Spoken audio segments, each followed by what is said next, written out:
नमस्कार सभी श्रोताओं का ब्रेकिंग फैक्ट्स में हार्दिक स्वागत, अभिनंदन। आज के इस वीडियो में आप सभी के सामने प्रस्तुत है रूस की लीक से खुला ड्रोन नेटवर्क। बढ़ते हैं वीडियो की तरफ। म्यांमार, यूक्रेन और भारत के बीच उभरती नई भू राजनीति। हाल ही में सामने आई खबरों के अनुसार रूस की खुफिया एजेंसियों ने भारत को ऐसी जानकारी दी जिसके बाद भारत की एजेंसी नेशनल इन्वेस्टिगेशन एजेंसी, जिसे एनआईए कहा जाता है, ने कुछ विदेशी नागरिकों को गिरफ्तार किया। आरोप यह है कि ये लोग म्यांमार के विद्रोही समूहों को ड्रोन तकनीक और प्रशिक्षण दे रहे थे। इस घटनाक्रम ने दक्षिण एशिया की सुरक्षा, रूस यूक्रेन संघर्ष और भारत की क्षेत्रीय रणनीति तीनों को एक साथ जोड़ दिया है। म्यांमार का गृह युद्ध और ड्रोन युद्ध। 2021 में म्यांमार आर्म्ड फोर्स द्वारा तख्ता पलट के बाद म्यांमार में व्यापक गृह युद्ध शुरू हो गया। सेना के खिलाफ कई लोकतांत्रिक और जातीय सशस्त्र समूह लड़ रहे हैं। इस संघर्ष में अब आधुनिक तकनीक, खासतौर पर ड्रोन युद्ध तेजी जैसे शामिल हो गया है।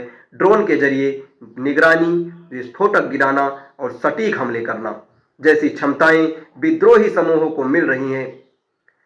आरोप है कि कुछ विदेशी विशेषज्ञ इन समूहों को यह तकनीक सिखा रहे थे।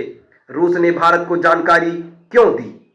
रूस और यूक्रेन के बीच चल रहे युद्ध के कारण रसिया यूक्रेन वार ने वैश्विक राजनीति को दो धड़ों में बांट दिया। ऐसे कि रूस में के लिए यह राजनीतिक रूप से लाभकारी हो सकता है कि वह यूक्रेन से जुड़े किसी भी सैन्य नेटवर्क को उजागर करे। भारत को जानकारी देने के पीछे संभावित कारण हो सकते हैं। पहला कारण यह हो सकता है कि रणनीतिक साझेदारी मजबूत करना। रूस और भारत के बीच लंबे समय से रक्षा और खुफिया सहयोग रहा है। यह कदम उस भरोसे को मजबूत करने की कोशिश भी हो सकता है। दूसरा ये कि यूक्रेन पर अंतर्राष्ट्रीय दबाव बनाना। अगर यूक्रेन से जुड़े नागरिक दूसरे संघर्ष क्षेत्रों में सक्रिय पाए जाते हैं तो रूस इसे कूटनीतिक हथियार की तरह इस्तेमाल कर सकता है। तीसरा ये कि दक्षिण एशिया में प्रभाव बनाए रखना। रूस एशिया में अपनी रणनीतिक भूमिका बनाए रखना चाहता है और भारत उसके लिए सबसे महत्वपूर्ण साझेदारों में से एक है। भारत के लिए सुरक्षा चिंता। भारत के पूर्वोत्तर राज्यों की सीमाएं म्यांमार से लगती हैं, इसलिए वहां किसी भी प्रकार की सैन्य गतिविधियां या विद्रोही समूहों की तकनीकी क्षमता बढ़ना भारत के लिए सीधी सुरक्षा चुनौती बन सकता है। भारत की चिंता के मुख्य कारण हो सकते हैं सीमावर्ती क्षेत्रों में पहले से सक्रिय उग्रवादी नेटवर्क, ड्रोन तकनीक का संभावित दुरुपयोग या फिर हथियारों और तकनीक की तस्करी। यही कारण है कि यही भारतीय एजेंसियां इस मामले को केवल विदेशी नागरिकों की गिरफ्तारी के रूप में नहीं बल्कि राष्ट्रीय सुरक्षा के मुद्दे के रूप में देख रही हैं।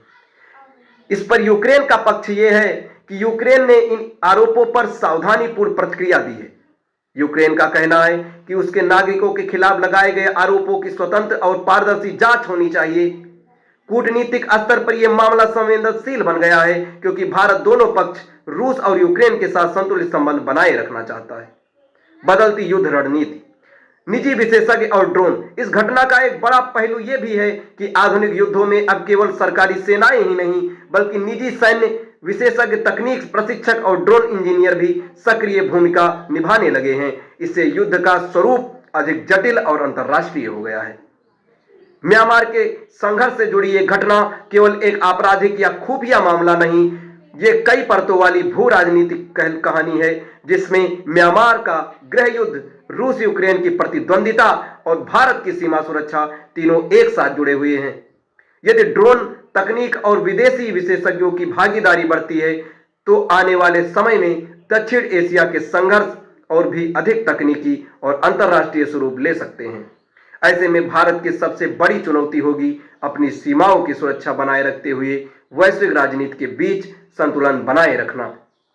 दोस्तों, ये फैक्ट्स आपको कैसा लगा कमेंट बॉक्स में जरूर बताएं और ऐसे ही ताजे फैक्ट्स के लिए हमारे चैनल को सब्सक्राइब करें। धन्यवाद।